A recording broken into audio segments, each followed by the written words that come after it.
Сәлеметсіздер ме, құрметті тыңдаушылар. Бүгін біз тәрбие психологиясы дәрісімізді ары қарай жалғастырамыз. Бүгін біз студенттерді оқытудағы психологиялық кедергілерді қарастыратын боламыз. Жалпы адамның әртүрлі қызмет түрлерінің өнімділігі көптеген факторларға байланысты болады. Олардың ішінде ең елеулісі адамның мақсатқа қол жеткізу жолында кез келген кедергілерді жеңе алу қабілеті. Студенттердің оқу іс-әрекетінде мұндай кедергілер ретінде оқытудың тиімділігін төмендететін әртүрлі психологиялық тосқауылдар көрінуі мүмкін.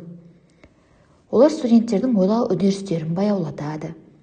Сәтсіздіктен қорқу, үрей, қорқыныш, өзіндік бағалаудың төмендігі мен шамадан тыс өзіне сын көзбен қарау салдарынан дарынды студенттердің өз қабілеттерін толық ашып, оқу барысында жинақтаған білімдері мен дағдыларын жүзеге асыра алмайды. Дәстүрлі түрде кедергілер жағымсыз, бөгет жасайтын құбылыс ретінде қабылданады. Алайда кедергілердің өмірдің тұрақты атрибуты, оның қажетті серігі екендігін де ескеру қажет. Көптеген элементтерден тұратын күрделі жүйенің өміршеңдігі оны ыдыраудан сақтайтын кедергілердің болуына байланысты. Тіпті адам да өркениетті тіршілік иесіне тек ар-ождан сияқты кедергінің арқасында айналды. Ол кез келген өркениетті қоғамның өзегі ретінде қарастырылады. Кедергі бейнелер, түсініктер, уайымдар және тағы басқа түрінде көрінетін психологиялық феномен. Оның ерекшелігі онда белгілі бір объектінің адам тіршілігінің көріністерін шектеуге және оның қажеттіліктерін қанағаттандыруға кедергі келтіруге қабілетті қасиеттер бейнеленеді. Қиындықтардың болмауы кез келген қажеттіліктің мәнін жоғалтады. Сондықтан кедергілердің болуы оқытуды студенттер үшін тартымдырақ етеді деуге болады.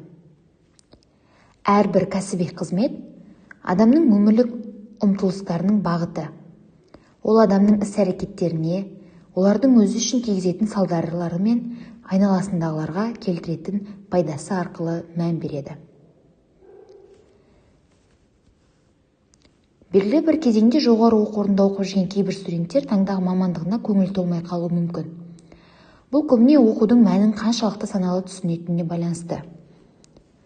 Оқудың мәнін түсіну деңгейі төмен болған сайын, мамандықты дұрыс таңдағанда күмәндану артып, жалпы оқуға да жекелеген пәндерге де қызығушылық төмендейді. Соның салдарынан Зейер атап өткендей, кәсіби өзін-өзі анықтауда дағдарыс байқалады. Жалпы мағыналық сала бізде өнімді және де репродуктивті сценарий болып екіге бөлінеді.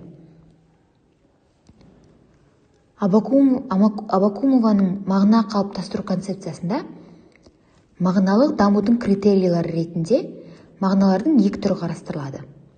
Оның пікірінше, жаңа даму деңгейіне өту белгілі бір мағыналық кедергіні конструктивті түрде еңсерумен байланысты. Гуманитарлық ғылымдарда, соның ішінде педагогикада, мағыналық кедергілер өзара түсінісуге және әрекеттесуге кедергі келтіретін қарым-қатынас серіктестерінің айтылымдар, талаптар, өтініштер, нұсқаулар мағыналарын әртүрлі түсінуінен туындайтын құбылыс ретінде қарастырылады. Мағыналық кедергі терминін алғашқы болып Славина енгізді. Ол мағыналық кедергіде біз білім алушы педагогтың талабын жақсы түсініп, орындай алса да, бұл талапты қабылдамай, әдейі орындамауын айтамыз. Мұндай жағдайда педагогикалық ықпал ету шаралары әсер етпейді деп сипаттады. Ол мағыналық кедергілердің негізгі түрлерін анықтап, ересек пен студент арасындағы өзара әрекеттегі кедергілердің себептерін көрсетті. Осы тұста біз барьерлерге келетін болсақ, бізде оқытушы талабын білдіру формасын қабылдамау барьері, оқытушы талаптарын елемеу барьері, оқытушының жеке тұлғасын қабылдамау барьері болып үшке бөлінеді. Жалпы барьер пайда болудың себептерін айта кететін болсақ, ол оқытушының студенттің шынайы мотивін айқындай алмауы, бір сарынды оқыту тәсілдерінің ұзақ қолданылуы, Оқытушының қате қарым-қатынасына байланысты жағымсыз эмоциялық реакция және де оқытушы туралы қалыптасқан теріс пікір болып табылады. Мағына. Қазіргі мағына теориясында мағына ойлауды бастайтын, танымның субъекті импульсі ретінде қарастырылады. Осы тұрғыдан алғанда, оқу танымындағы кедергілер құндылық мағыналық сипатта болып, тұлғалық мағыналардың ашылуына, мағыналық ұстанымдардың рефлексиясына және мағына қалыптастырушы мотивацияның дамуына кедергі келтіреді. Психологиялық әдебиетте кедергі түсінігі әртүрлі ғылыми мектептерде әртүрлі мазмұнда қолданылады. Бір қатар авторлар психологиялық кедергіні пассивтілік күйі, тәжірибе ерекшелігі, тұлғалық қасиет, мотивациялық тосқауыл, мінез ерекшелігі, танымдық процесс ерекшелігі, әлеуметтік психологиялық климаттың көрінісі, ойлау ригидтілігі, немесе тұлғаның өзіндік индивидуалдығына қойылған шектеулер ретінде қарастырады. Іс-әрекеттік көзқарас контекстісінде кедергі қызметтің әрі қарай жүруіне кедергі келтіретін, эмоционалдық шиеленіс туғызатын және оны жеңуге бағытталған психикалық белсенділікті іске қосатын сынақ нүктесі ретінде қарастырылады. Жалпы іс-әрекеттік көзқарас контекстісінде барьер түсінігі қызметтің әрі қарай жүруіне кедергі келтіреді, эмоционалдық шиеленіс туғызады және де психикалық белсенділікті іске қосатын сынақ нүктесі ретінде қарастырылады екен.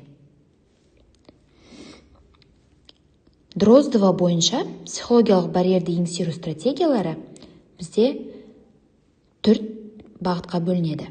Яғни бірінші стратегия ол кедергінің бар екенін түсіну және жағдайды қабылдау, бірақ әрекет жасамау. Екінші стратегия ол кедергіні түсіну, жағдайды қабылдау және конструктивті әрекет ету. Үшінші стратегия жағдайды жоққа шығару, қабылдамау және әрекет жасамау. Ал төртінші стратегия жағдайды түсіну және қабылдау, бірақ деструктивті әрекет жасау. Студенттердің стратегия таңдауы олардың оқу профессионалдық қызметін қалай бағалайтынына және өз мотивтерін қаншалықты түсінетініне байланысты. Конструктивті стратегияны эмоционалдық жағдайларын түсінетін және жағдайға саналы түрде қарайтын студенттер таңдайды. Ал оқу іс-әрекетінің күрделілігін асыра бағалайтын немесе қашу, компенсация мотивтері басым студенттер деструктивті стратегияны таңдайды. Бұл қанағаттанбаушылықтың артуына, қызметтен бас тартуға алып келеді. Психологиялық кедергілерді конструктивті түрде жеңу үшін студенттер өз эмоциялық тәжірибесін түсіну және оқу сәтсіздігіне берілетін мәнді төмендетуі тиіс. Өзін оқу іс-әрекетінің субъектісі ретінде қабылдау, оқу іс-әрекетінің күрделілігін асырып бағаламау, өз мүмкіндіктерін адекватты бағалау, оқу үдерісінің субъектілерімен белсенді әрекеттесу және өзін өзі реттеу және өзін өзі бақылау дағдыларын меңгерулері қажет. Назарларыңызға рахмет. Дәрісіміздің жалғасын келесі видеомыздан тамашалай аласыздар.